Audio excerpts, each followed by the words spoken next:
sa mensahe, but it is sometimes somewhat a reminder. Mga pagpahinumdum ka na to.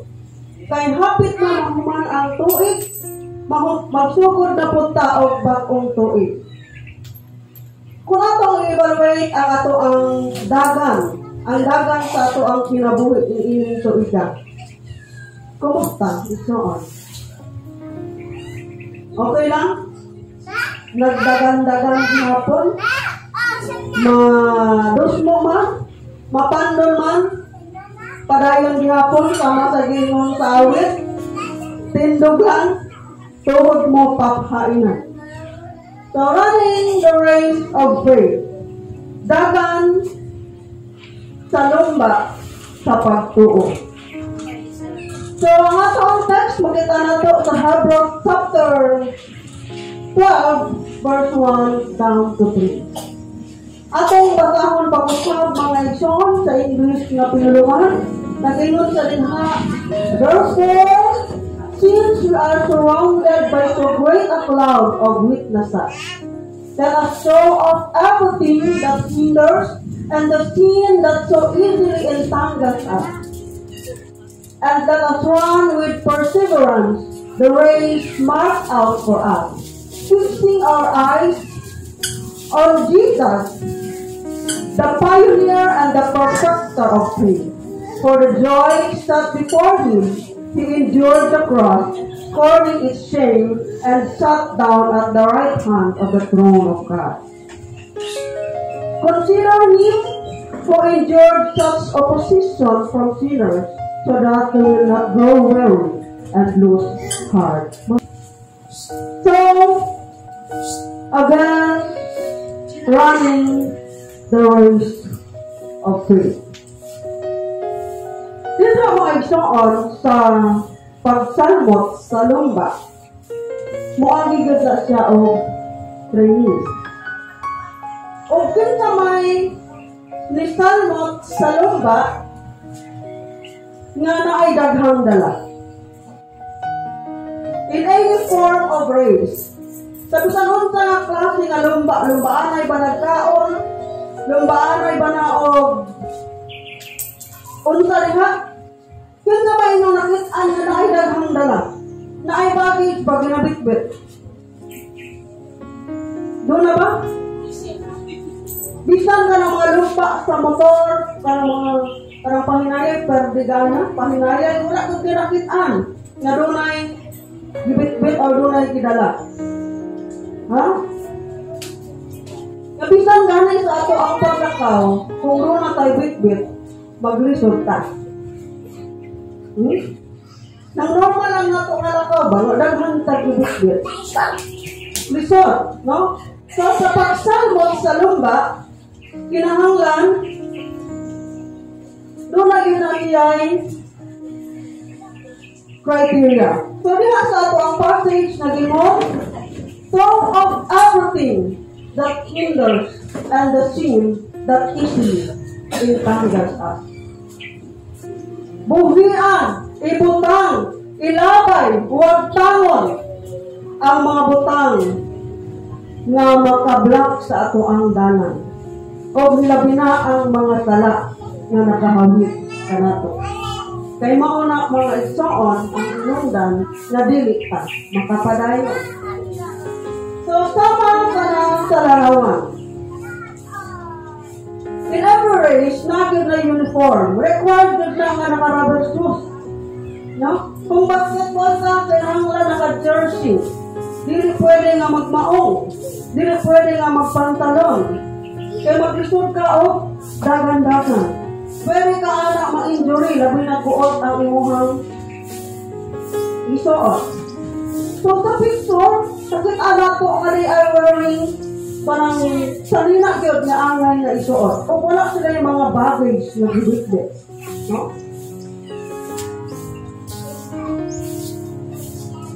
In every race, naagod tayo ginatawag na starting line or starting point. No? Sa matang lumba, naagod tayo starting point. O doon na po tayo finish line. Lumba ko. No? Kung walay finish line, bisag asa ta maabot. Walay pili. Kaya wala man tayo finish line. Wala tayo goal. Pero as believers, the race in our faith begins in the time that we are receiving Jesus in our lives. Ang lumba sa atong pagtuo nagsugod sa panahon nga atong gidawat si Kristo sa atong kinabuhi. Nagsugod sa oras nga gi-claim o giilan nato ang atong kaugalingon nga kita Kristohanon. Tungod kay ang pagtuo mga igsoon mao kana ang una na requirements aron kita matawag na sumusunod ni Kristo. Sabab na makayong mga hayahay na ang kinabuhi, normal na lang ang life, tungod kay nahimo na tang believers, followers of Christ, pero ang tinod mga igsoon, we are racing. Nakiglumba kita, mga igsoon. O diha sa ato ang lumba, we have the great coach. Do not tayo coach, do not tayo trainer. Kung asa sa pagsugod sa ato ang race, naana siya. Kung atong basahon ang ato ang mga Bible, na kung atong tanaw din sa ato ang passage, din sa verse 1, Hebrews chapter 12, verse 1. Sa pagsugod pa lang, naana si Jesus, nga maoy naga-train, naga-coach ka na to. O hantod, nga mahuman, the perfecter of our faith. No, along the race, naagi ay tayo coach na bugiya sa atoa. Kung mabot ang time nga bakit aniyang pigado, alanganin ang score, pwede siyang time out. Pwede siyang mangayo og time out. Pwede siyang mangayo og water break sa panahon nga medyo pigado ang dagan sa ato ang dula. Nakarelate ba tayo mga igsoon? Nagyo na coach. Tanaw niya, medyo naog ang kalaban, labang ang kalaban, mangayo og time out ang pick-up na coach. So, ang ato ang coach, she has Jesus. No? Along the race. Sino mga igsoon? Sa ginaingon nga the pioneer, si Jesus ang nag-build. Si Jesus ang nagsugod. Si Jesus ang hinungdan. Si Jesus ang reason nga nung nituotan. And as we finish the race, Jesus is the perfecter. Na si Jesus sa unahan sa finish line naghula. Along the way, nag-cheers na sa atuang. Sa laban, go, dagang, bangon. Kung nahukno ka diha o na umot ba ka. Yun ana ang role sa coach. Kung sa volleyball, mayroon tayo ng support. No? Mayroon tayo ng first bowler. Yun ana kung volleyball ang game. No? Narito ang coach na nagsinggit kung unsa ang dapat na movement.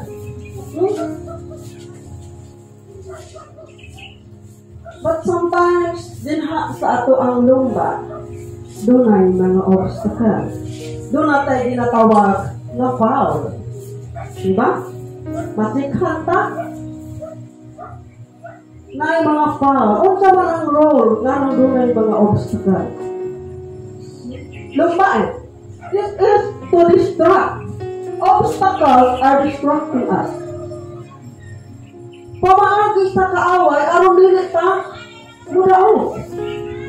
Kaya nga naman kung sa basketball, nga nang ginikita makaanang kalaban. Kaya gusto niya mailog ang bola. Kaya gusto niya sila ang makashoot. Nga naman, oras na shoot na ka, dapat na yung harang. Una, kung hawag to siya, dili hapon ka kashoot. No? Mora saan ang role sa ato ang sa mga obstacles nga ato ang ma-encounter along the race, along the way of racing. Ikaduha, it is the sin in our lives that holding us back. Naa sa versikulo mga igsoon kung atong basahon. and the sin that so easily entangles us. Mga sala. Kamo mo mga ison, ang sala, moon siya ang rason nga ng dili tayo makapadayon. Labi na kung kita mismo, dili nato mapasaylo ang atong kaugalingon. It is because the feeling of guilt, moon mabalik-balik. Kaya sa mga maragapa ang timbak kung di man galipad ang Ginoo, madumple man noon ang akong sala. Ingunana ang kanunay natong giuna-una. Ingunana ang kanunay natong ikuptan, magasala noon ko o musimba ko. Pabalutang ang mga siyang pamahagi sa kaaway. Aron dili ka, muadtong simbahan. Maragapa mo simba ko na doon si Kuan, naglagot ko sa iyahan. Bakit? Kuhaon na to ang atong kalagot. Aron wala tayo rason na dili ko simba. Next, the role of obstacle, mga harang. It is to disqualify us completely. Para dili nakaka-appeal sa maong lumba. Para ma-disqualify.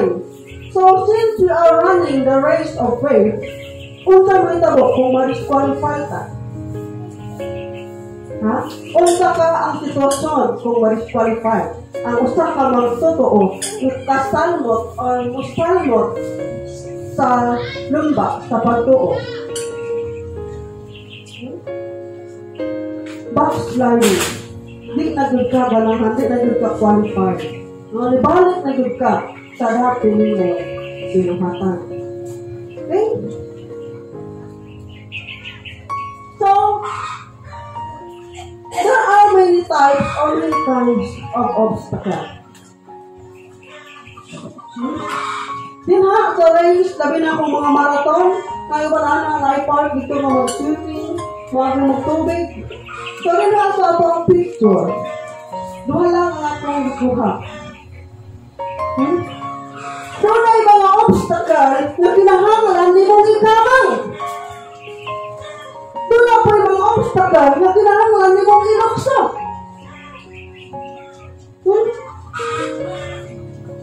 Bakit? Kinahanglan na mong ikamang para makahawa ka na, para makato ka sa pikas, para makagat over kaan ang obstacle. There are obstacles in race that make us humble. Ang kinahanglan ay fight mo na pinahagi sa pagpaubos. Kinahanglan ay fight mo na pinaagi sa puso. Kundi pinaagi sa imong mga prayer, sa imong mga tuhod. Ang dunay mga obstacles na makapalukso nimo, makapabuhi sa imong dugo. Those are obstacles that lift us up. It depends mga igsoon kung iunta nato pagtanaw ang mga obstacles. It depends sa ato. Natingala ba ta? Nagakatingala ba ta sa ato ang kinabuhi? Kaya bitang nasamok ba ang atong huna-huna?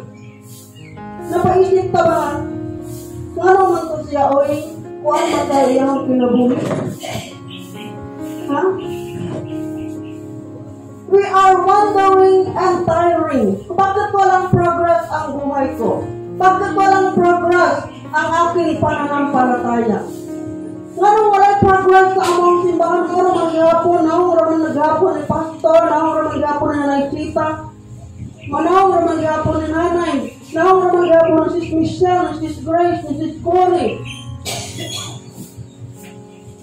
Nagkakabala ka ba sa anak? Nagkakatingala ba sa anak? O nagkapoy na ba sa anak?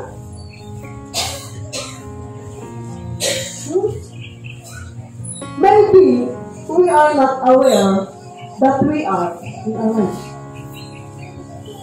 Nganong nakakatingala ta, nganong nagkapoy ta, kay wala ta ng sayod nga naari ta sa lumba. ang imong sitwasyon karon wa ka nasayod, raise din na. Lumpa din na nga kinahanglan imong daogon. Kinahanglan kang magmadaogon. The thing is, because we have obstacles. Ang mga question marks at ang huna ang mga sitwasyon na naatas, we can consider that as obstacles. But the good thing is, we can turn obstacle into encouragement. Kung atong padayon ang pagbasa, may soon, kita na ito dihan. Therefore, since we are surrounded by so great a cloud of witnesses, let us throw off everything that hinders and the sin that so easily entangles us, and let us run with perseverance the race marked out for us, fixing our eyes on Jesus, the pioneer and perfecter of faith. Nakita niyo ang naka-highlight. We are surrounded by so great a cloud of witnesses. Who are these witnesses? Kinsa maning mga testigo, kinsa maning mga nakapamatuod.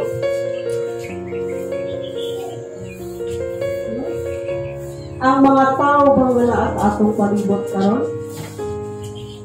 Those are the people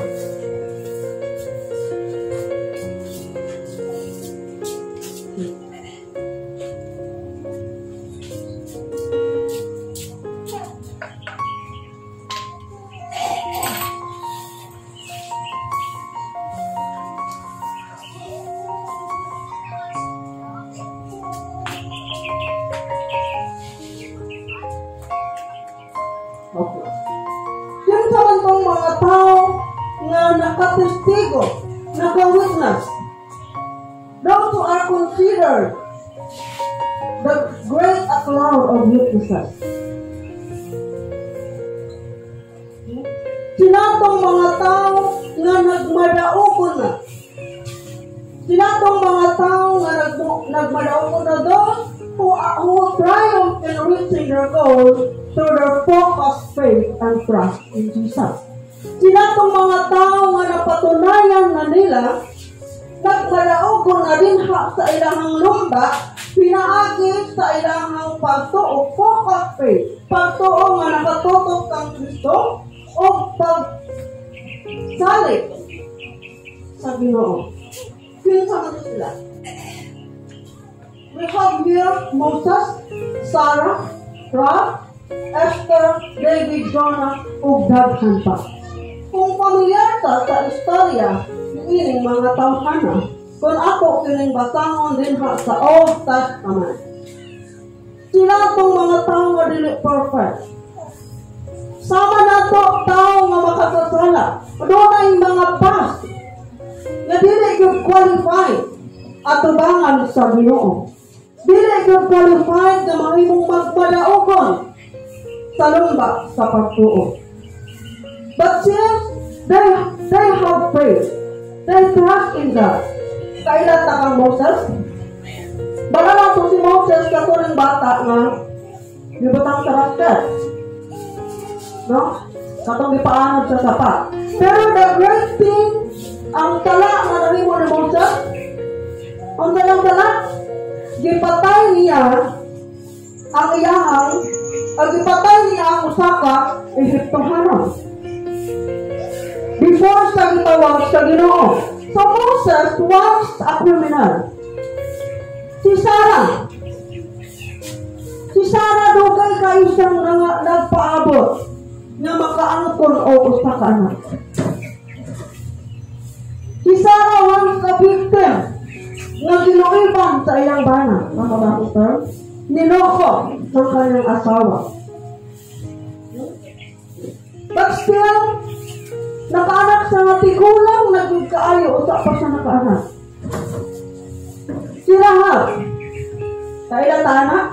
Si Rahab, usa ka babae nga nagbaligya sa iyang dungog, kung aasang iyang gitaguan ang mga espiya sa Israelites. Kung maong ginungdan, nga giluwas siya, wala siya na apil sa silot sa Ginoo. Esther. Kinsay nakailang kang Esther? Si Esther, bago pa siya nagiging reyna, usa siya kailo. Ang tawag, wala siyang nanay, wala siyang tatay, ang nagparako sa iyahang uyuan, nga tigbantay sa ganghaan. Si Esther was an orphan.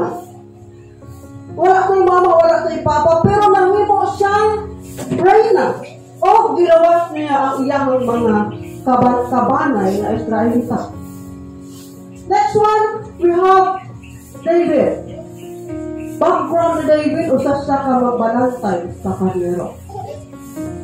Ito pa, si Jonah. Familiar ka ito si kang Jonah kay kaibigan tani. Siho na, sana tabo. Gitambok sa dagat. Siho na kay ano nakasala. Kaya wala ka nituman sa gisuko sa Ginoo kaniya. Pero, nabuhat gihapon niya ang plano sa Ginoo nga mao ang pag-preach sa kaluwasan sa mga katawhan sa Nineveh. So if we have to analyze, to understand the life of these people, of these characters,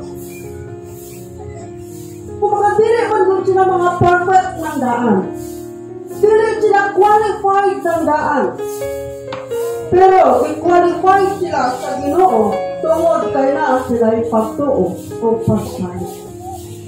It is their faith and it is their trust in God that made them victorious.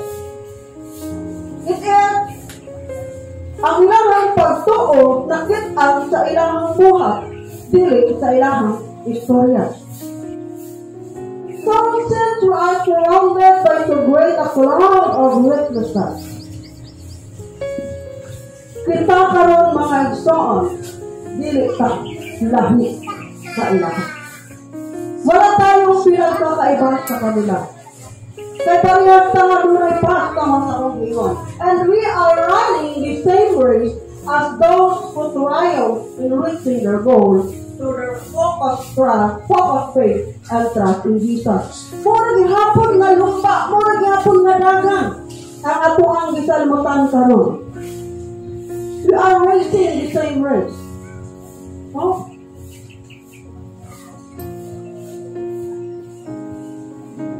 Sa atong panahon mga ituan, paano ba tayo ma-encourage?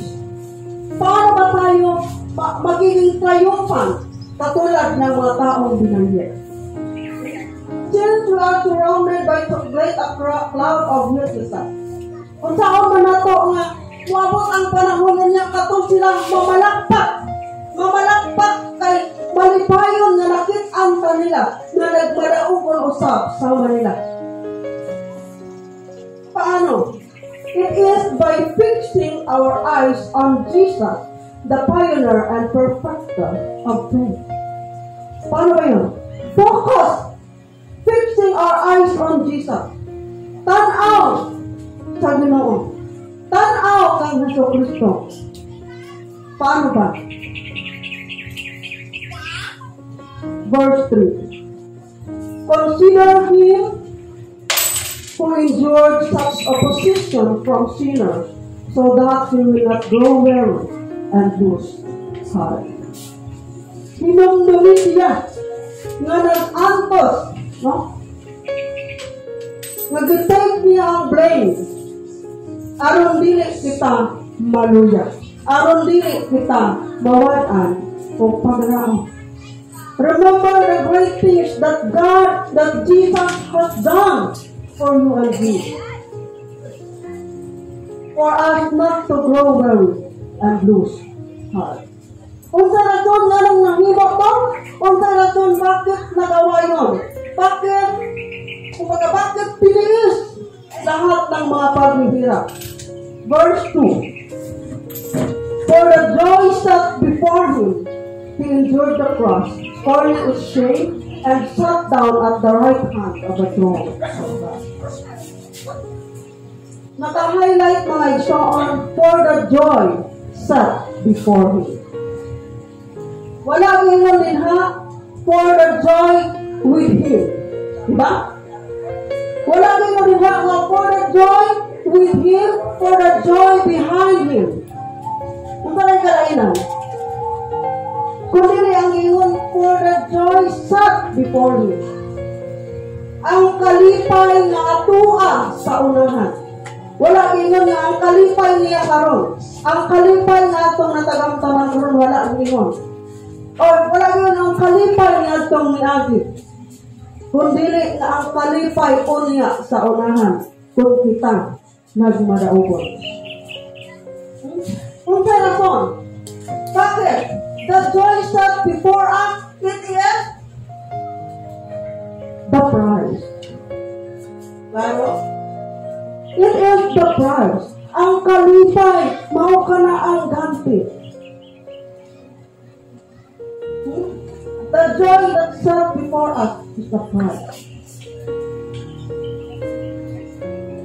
Nagingon ang Romans 8:18. Familiar? The pain that you've been feeling cannot compare to the joy that's coming. Ang mga kasakit, mga obstacles nga ito ang nagian ron, nga itong nagsinatian ron, dili gud ka na ikatandi sa kalipay nga umaabot. So those pain, those discouragement, those are just obstacles. Mga distraction lang na arita magpadayon aron dili nato matagamtaman ang kalipay nga gitagana alang kanato. Nagingon sa Isaiah 66 verse 9, I will not cause pain without allowing something new to be born. Dili itugon sa Ginoo ang mga kasakit nga ato ang nakinatian kung wala sa ibuhaton nga bag-o sa atong kinabuhi. I give you an example of this verse. Tanawa ang usa ka alibangbang. Asa gikan ang alibangbang? Ha? Ang alibangbang, sa wala pa na sa ipako, usa siya ka ulod. Ulod na naay siya. Mura siya ang parang kuan sa kahoy. As time goes on, kinahanglan mawala siya sa iyang shell, ma-open ang iyang shell, o hinay nga tubuan siya o pako. Mo-takes pa yun na siya o days. So, kabalo ka mo, scientifically, kung tanawin yun na to, ang transformation is very painful. Ang transformation sa usa ka lukuhan para mahimo sa butterfly is very painful. Pero karihang nahimo na siyang completely a butterfly, di ba? Colorful kayo. Kung makita natin siya, galupad-lupad, makita din siya. Itong bansa, aron sa mapantingin siya. Kalahala, alibangbang. Ayaw yung nagtigay, lola na muna. Matagahan ang storya sa mga katiguangan na to. Pero, whatever the color of the butterfly, mapansin din siya. Nasaktan niyo? Mura siya ang possible, I will not cause pain without allowing something new to be born. Dili itukot sa Ginoo ang mga pagsulay na atong nagian kung wala sa ibuhaton sa atong kinabuhi. So that is why, sa mga panahon sa pagsulay, always remember, this is the obstacle. Ang mawala siya ang mga obstacle sa dagang, sa lumba na akong isamutan. Don't lose heart. Dili ta ma-discourage. Dili ta mabalaka. Sakto na itong pagsulay ragod ng tanan. Muagi ragod ng tanan. Ingon anak dapat ang atoang mindset. And, kinsa ang makakuha sa joy. Remember, the joy is the prize. Sino sa lumba, kinsa ba ang makadawat sa premyo? Of course, katong mga nagmarago. Yung mga nananalo, those who are victorious, sila yung makakatanggap ng papremyo. So, kung mapili ka, wala din tayo premyo na madawa. Kung dili na to, step over, dili ka makaget over sa mga obstacles, dili kita mahimong magmadaukon. So, therefore, run the race of faith fervently. Dagan sa lumba sa pagtuo na tinud-anay. Tinud-anay.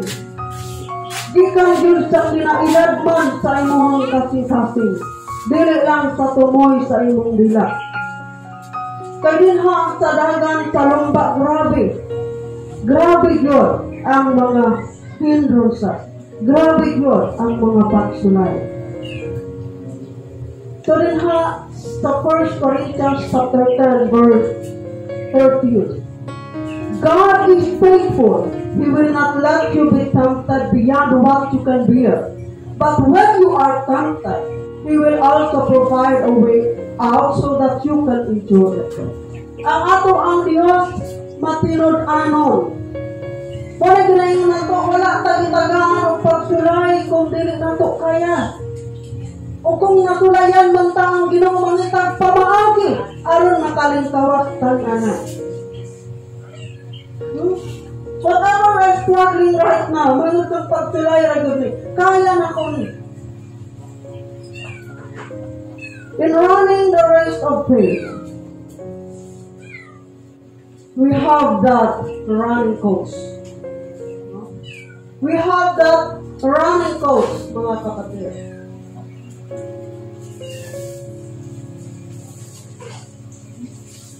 Dinha sa ato ang pagsalmot sa lumba. Do not time course.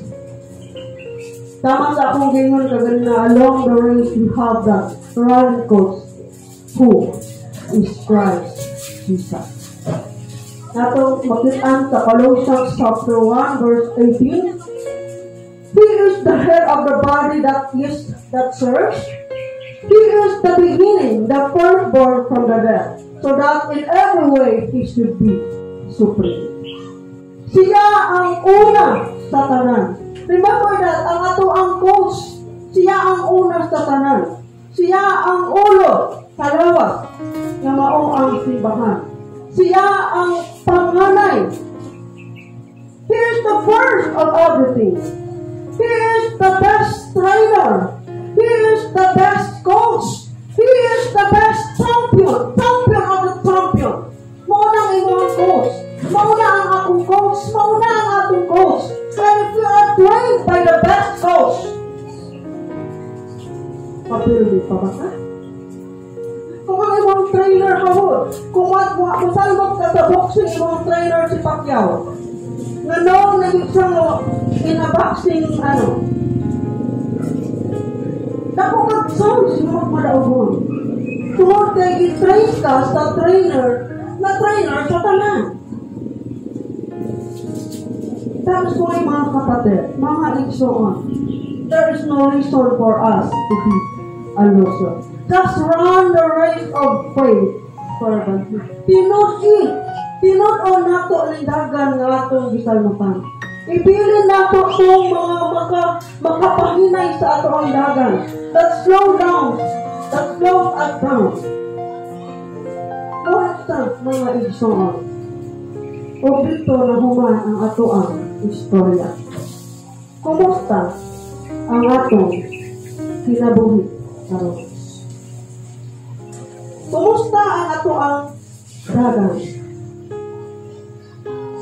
Kung istoryahan nato ang obstacle, kung istoryahan nato ang obstacle nato ang na-encounter,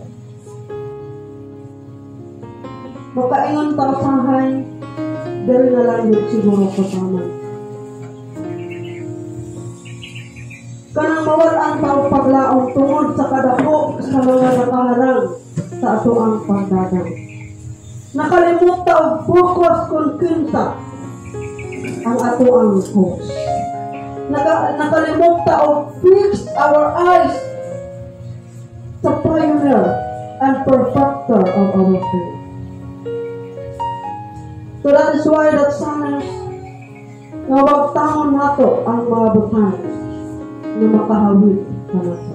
Pagkatindog ka, mga Igsoon.